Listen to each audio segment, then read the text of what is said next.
The start of chapter 12, and so chapter 12 involves quadratics, and so we're going to deal first off with lesson 12.1, solving quadratic equations by factoring.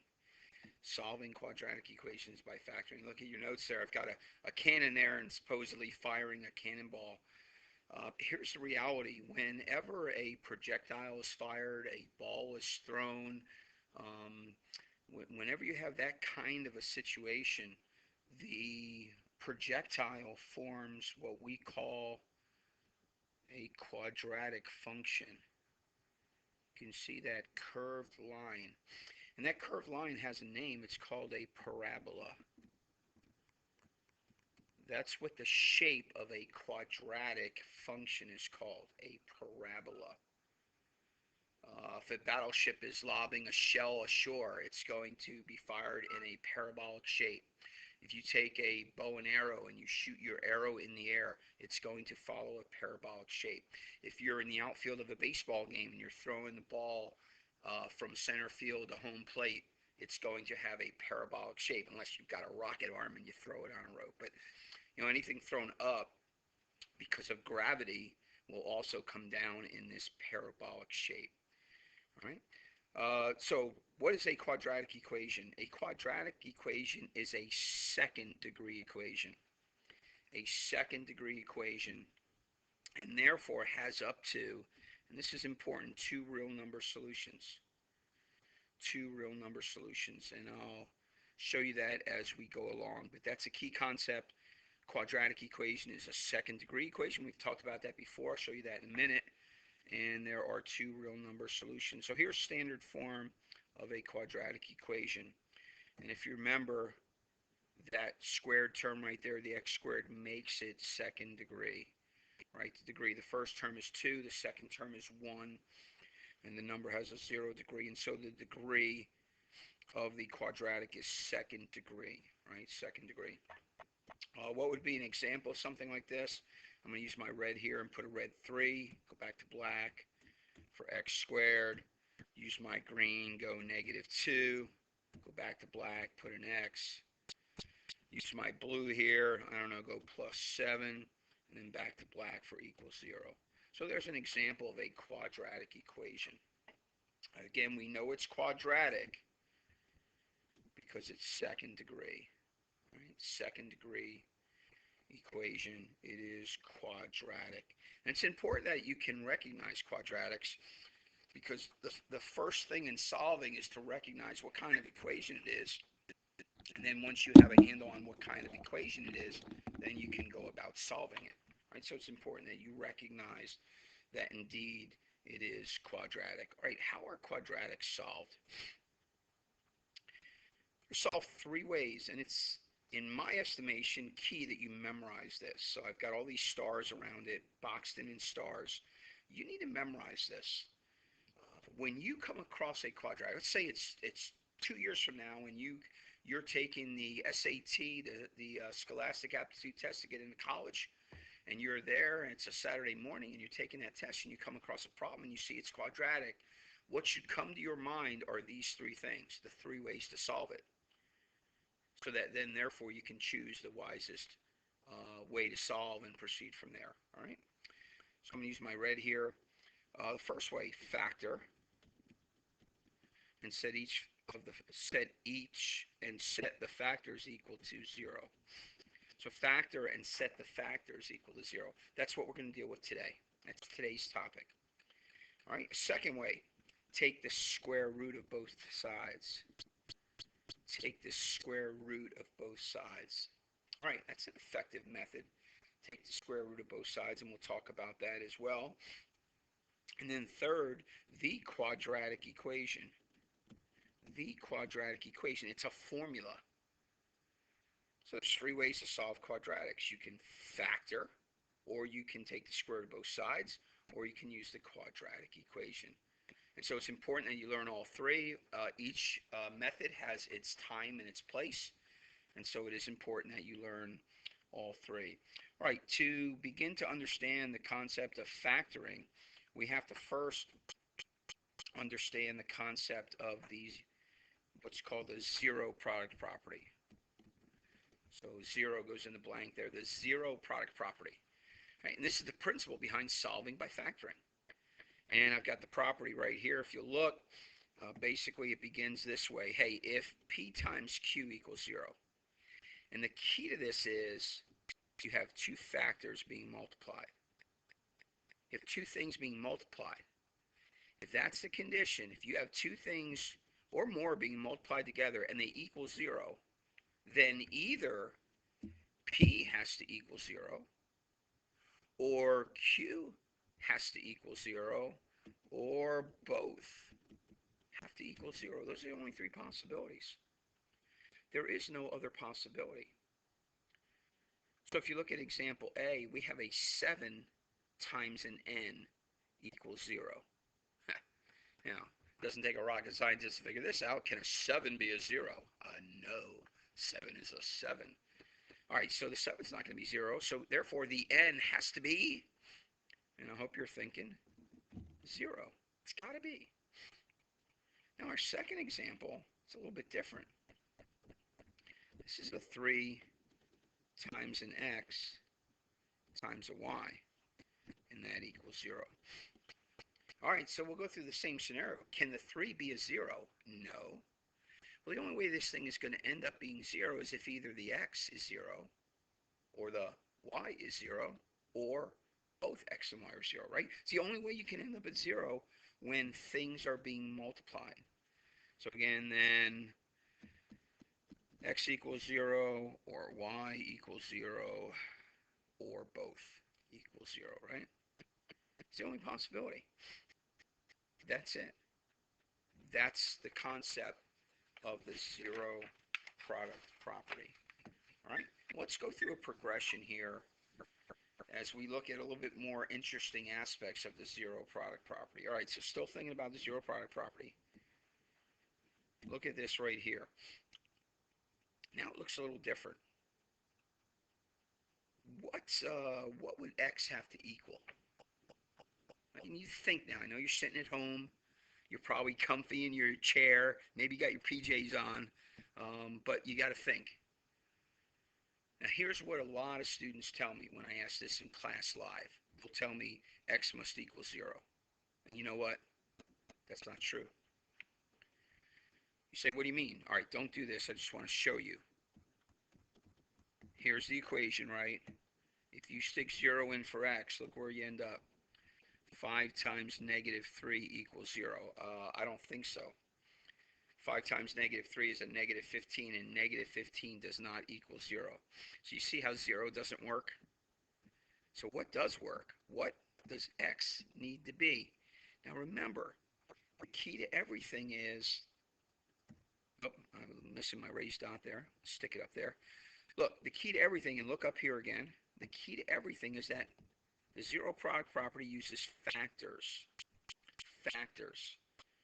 So if we go to our original here, here's one factor, 5, times, here's the other factor. This x minus 3 is a group, right? It's one quantity, and it has to be treated as a quantity. What will make that second box, that second factor, a 0? What value of x makes that second box a 0? Oh, now are you ready to say x equal 3? I hope so. Now, how would you do this mathematically? You would take that factor and you would set it equal to 0 itself and solve the little equation. Right? I'm just solving this little equation, and look where we end up. X equal 3. So when the x is a 3, then the second factor is a 0. 5 times 0 is 0. All right? That's key concept. Really, really important. All right, so now look at this one. All right, now we have two quantities. So again, understand the factors. Here's one factor, and here's the other factor. What value of y will make the first parentheses 0? And I'm hoping you'd say when y equals negative 4, and that is correct. What value would make the second parentheses a 0? And I hope you'd say when y equals 7, and that would be correct. Again, these are easy to do in your head, but how would you do it mathematically? You would set each factor equal to 0. Right, so what did I just do? I took the y plus 4 and I set it equal to 0. I took the y minus 7 and I set it equal to 0, and you just solve the little equation, right? The left one, add a negative 4 to both sides, and you get y equals negative 4. The right one, add a positive 7 to both sides, and you get y equals 7, right? That's all you're doing? That's all you're doing, but you got to think through that. Okay, well, hope you understood that, because now try this one. All right, so here we are right here. And again, if you notice, we have two factors. The front factor is a 3. Can a 3 be a 0? No, a 3 is a 3. So this back factor is the one that has to be 0. What value of n would make that back one 0? You need to think for a moment. I'm going to stop talking for a moment here. You might want to pause the video and see if you can figure it out. What value of n will make that second parenthesis 0? All right, if you unpaused, hopefully you came to this conclusion that when n is 5/4. See, how in the world did you get that? Look, the same way we got the other ones. Set the factor equal to 0 and solve the little equation. I'm going to add a positive 5 to both sides. And then I'm going to divide both sides by the 4. And where do I end up with? N equals 5/4, right? N equals 5/4. All right, did you get it? I hope so, right? Look right up above, right? Didn't I say, hey, set the factor equal to 0 and solve, right? Set the factor equal to 0 and solve. Oh, excuse me, sneeze there. All right, let's try another one. Let's try another one. How about this one? All right, remember now we're talking about factors, right? Right? We're talking about factors. Be careful. Here's a factor. Here's a second factor. And there's a third factor. What values of x are possible to make this 0? All right, so let me show you this one.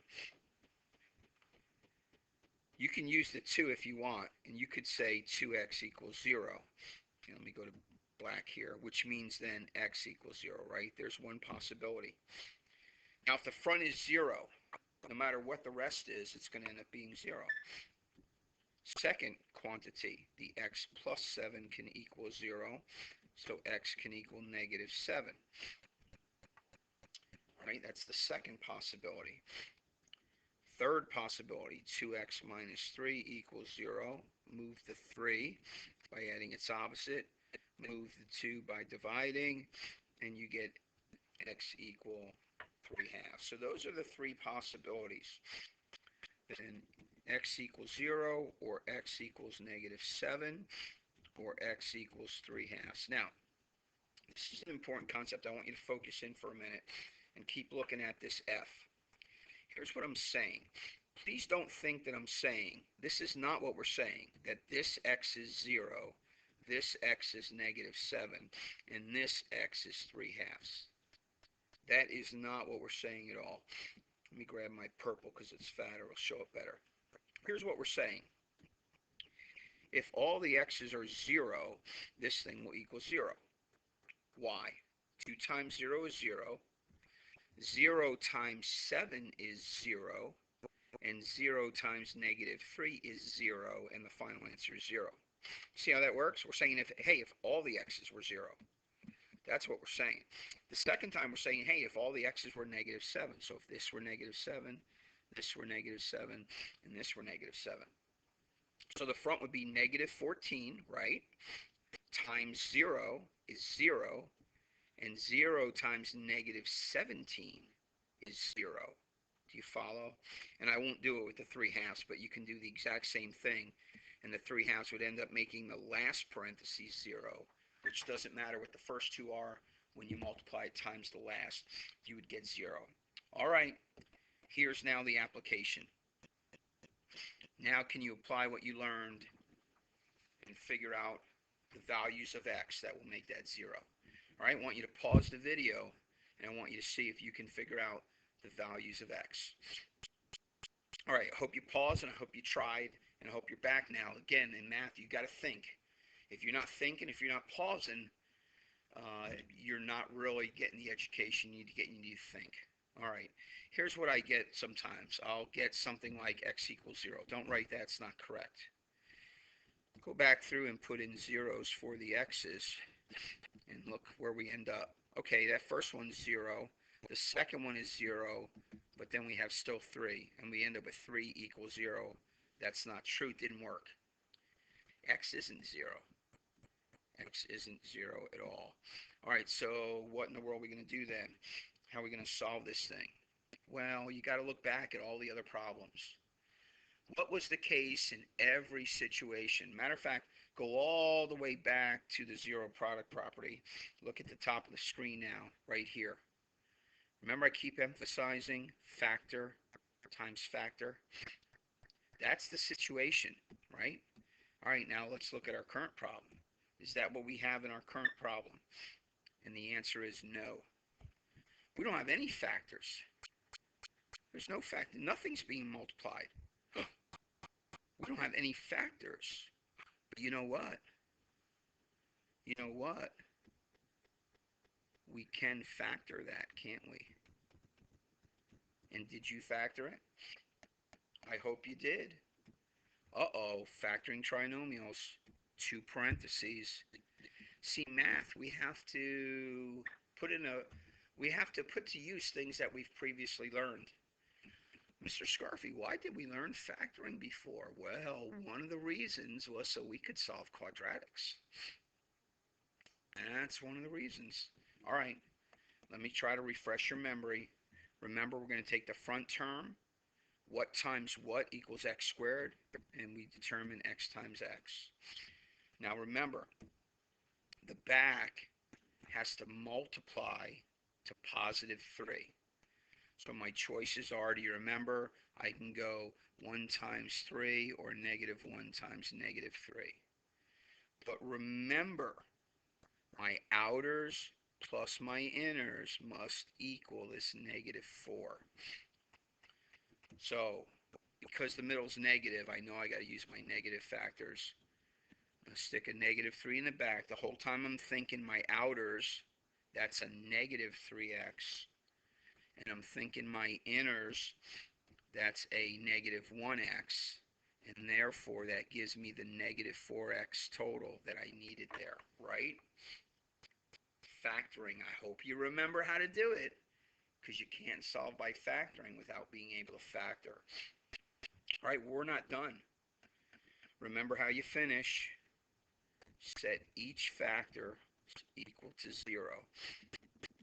So now that you factored it, set each factor equals 0. Okay, that gives us x equal 1 for that one, and x equal 3 for that one. Go back into the original. Put in 1, and you'll get 0. All right, let me do this. I know I got a lot of stuff up there. Let me erase a little. Just watch now, okay? Look at the original function up here, right? Okay, so watch. If I make this 1, 1 squared is 1. Whoops, put my second one in the wrong place. I make the x 1. Negative 4 times 1 is a negative 4. Negative 4 and a positive 1 is negative 3. Negative 3 and plus 3, 0. Oh, it worked. Of course it worked when the x is a 1. It's also going to work when the x is a 3. 3 squared is 9. Negative 4 times 3 is a negative 12. 9 minus 12 is a negative 3. Negative 3 and positive 3 is 0. Oh, that worked too. All right, of course it worked. We're mathematically solving for the values of x that will make it equal to 0. All right, and again, the key is factor. All right, we had to factor. All right, I hope you did. I hope you did. All right, so let's finish up then with some quadratics. So again, what's the method to solve a quadratic by factoring? Set it equal to 0, factor, and then set each factor equal to 0 and solve. And you should box that in. Again, that's the methodology. That's what you need to do. All right, we've got some examples. And let's see what we can do with that. So, first example, again, what are we doing? We are factoring. So we're going to get some factor practice. All right, front. And our front has to be x times x. Remember, our backs have to multiply to negative 14 and have to add up. Our outers plus our inners have to add up to positive 5. Again, I'm always thinking, a 2 times 7, a 2 and a 7 are 5 apart.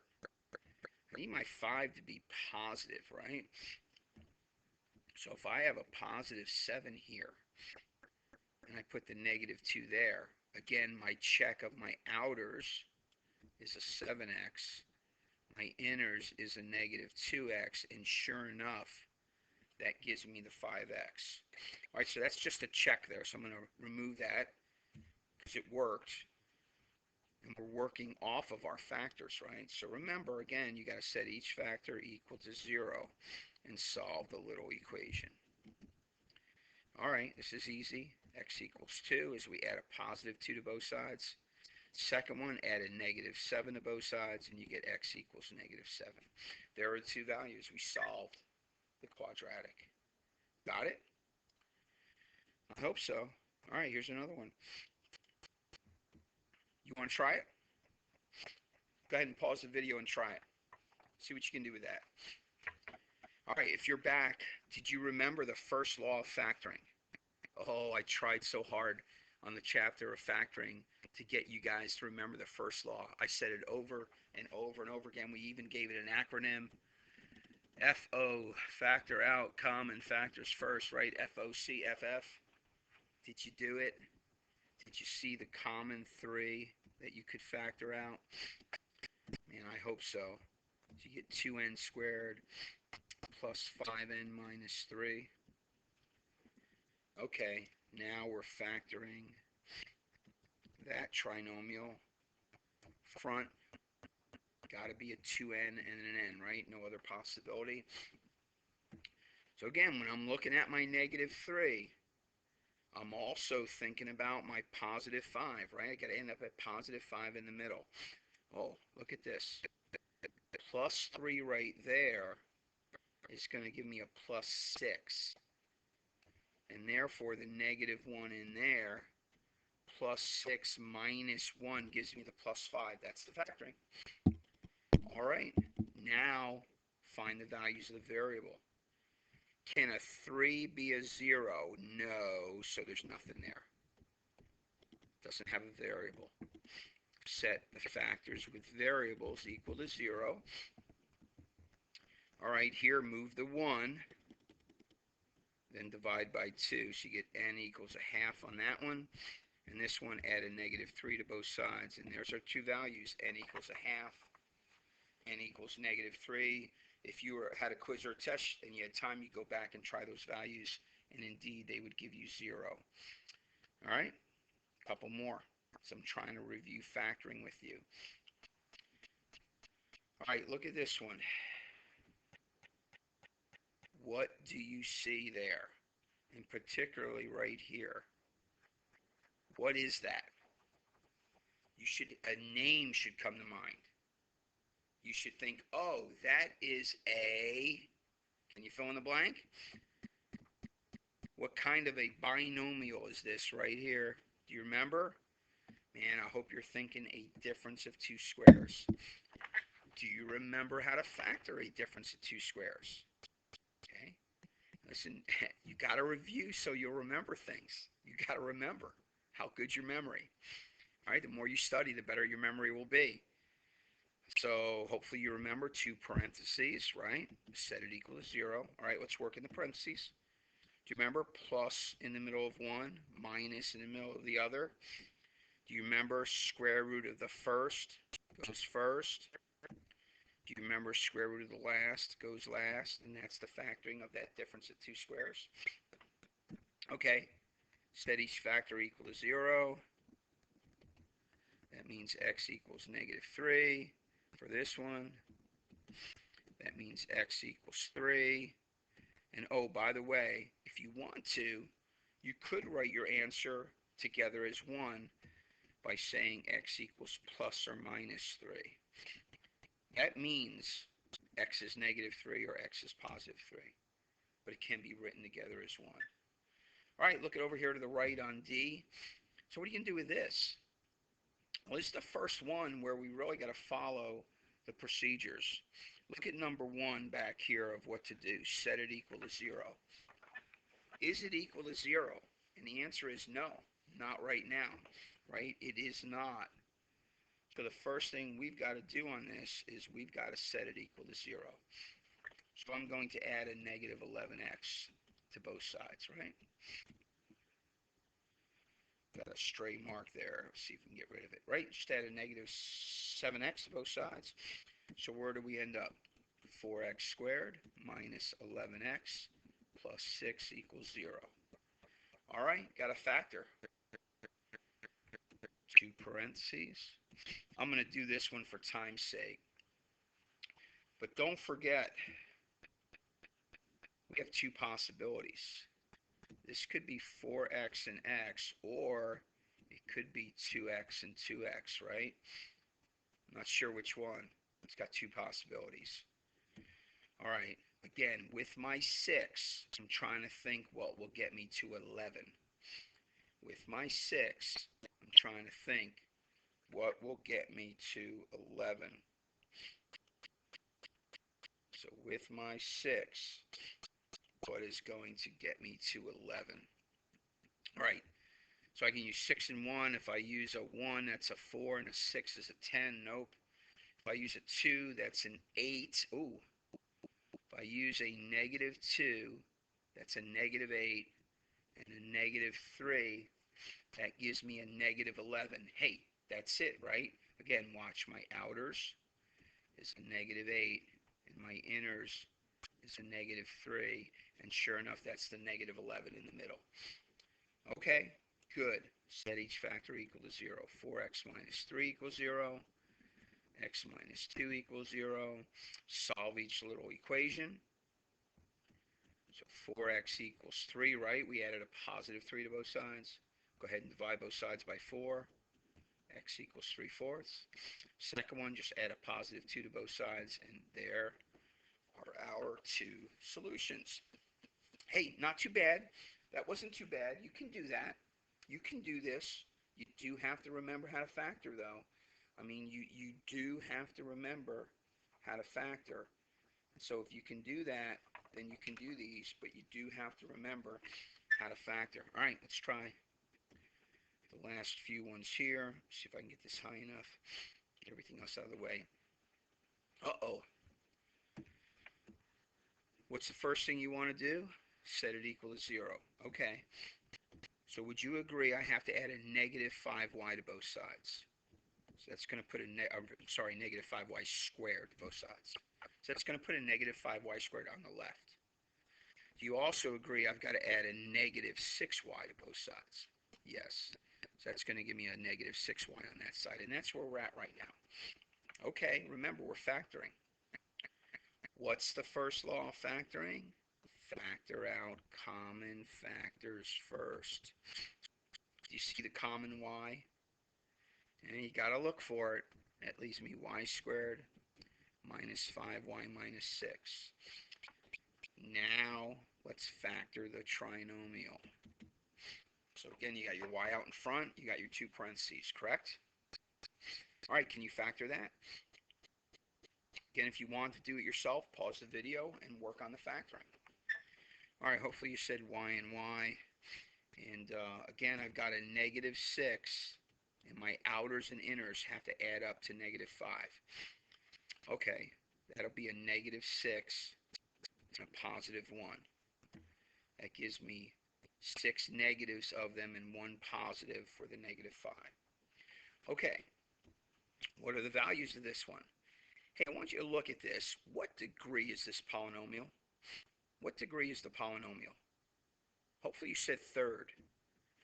You know what? Here's a key concept of algebra. There will be as many solutions as the degree of the polynomial. This is third degree. There are 3 solutions. Look, this y can be 0. It's a variable. Or for this one, set it equal to 0 and you get y equal -1, right? Or this factor, set it equal to 0 and you get y equals 6. Look at that, 3 values. Y equals 0, y equals 1, y equals -6. All right, last one. Set it equal to 0. Add a -5x to both sides. Now, for some reason, students miss these, and these are easy. Don't miss a problem like this. What's the first law of factoring? Factor out common factors first. Come on, how can you forget that? You said it a zillion times. Do you see the common x? All right, factor it out. Don't miss that. So what does that leave you? 2x minus 5. Okay, we're already toward the end. So set each factor equal to 0. X can equal 0 there, and this 2x minus 5 can equal 0.